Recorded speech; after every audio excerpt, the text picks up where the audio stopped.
topic I'm going to be describing today is extinction. Everyone knows what extinction means, that there are no longer any remaining members of a species anywhere on Earth. Extinction can also occur at higher orders than just species. For example, an extinction at the genus level occurs when there are no longer any species that belong to that genus because all the members of those species died. This brings us to defining different kinds of extinction events and what characterizes these events. There are two different kinds of extinction events, what are known as background and mass extinctions. One example of a mass extinction that everyone knows about is the KPG, or the event that led to the extinction of the dinosaurs. People are also commonly familiar with one background extinction that occurred at the end of the last ice age, which inevitably led to the extinction of animals such as the woolly mammoth and saber-toothed tiger. However, one might ask themselves how these two extinction events are different from each other. The main factors being that mass extinctions are global events that lead to the extinction of more than 50% of the organisms on Earth and needs to occur within a short geological time frame. Mass extinctions are defined by their substantial increase in the amount of lineage termination suffered by more than one geographically widespread higher taxon, leading to at least a temporary decrease in Earth's standing biodiversity. A background extinction is more specific or localized. Background extinctions can even be attributed to lifespans of species in general.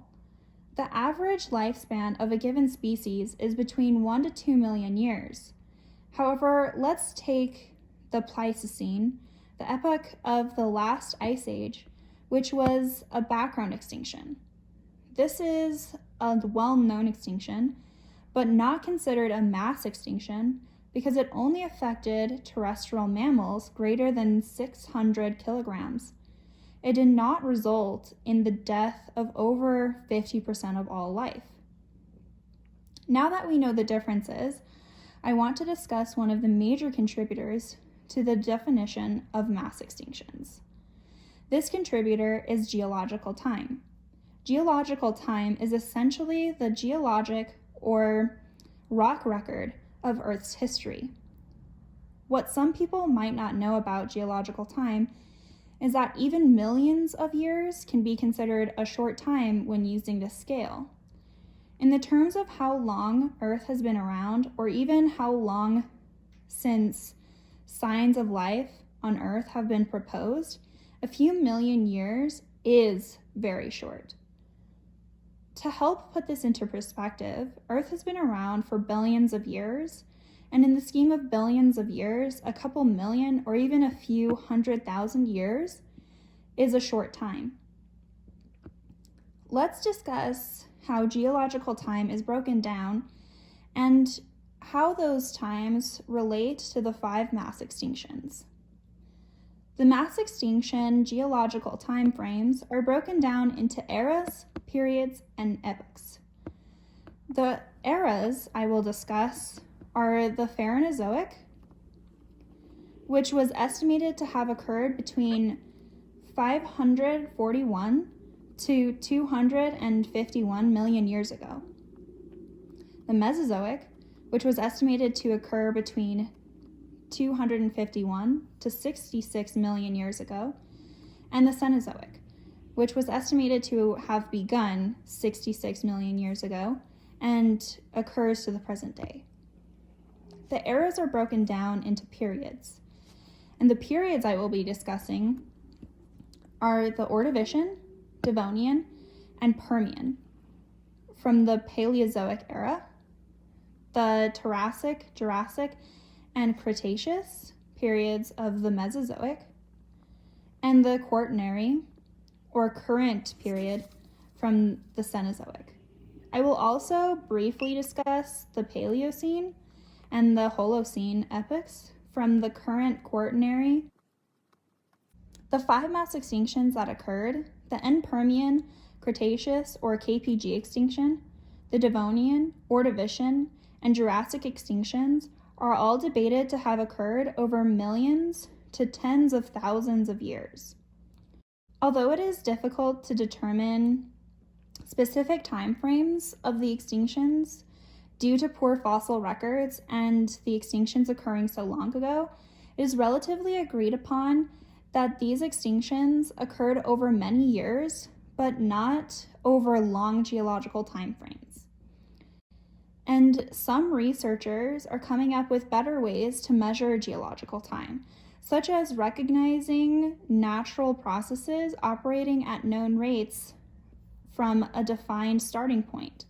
The dating of a uranium-bearing mineral by determining the lead isotopes generated within it during its life history illustrates the use of a progressive process. The process in this case being spontaneous atomic disintegration.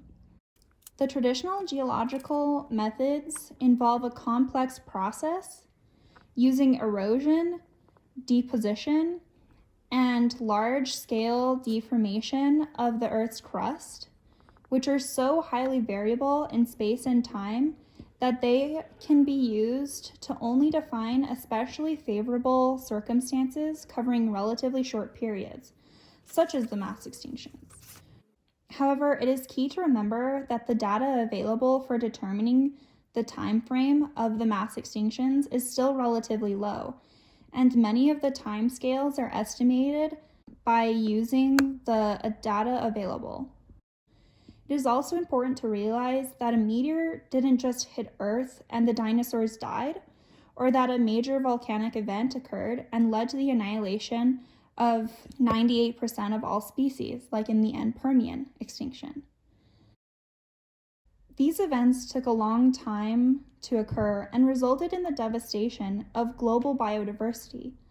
The current epoch is known as the Holocene.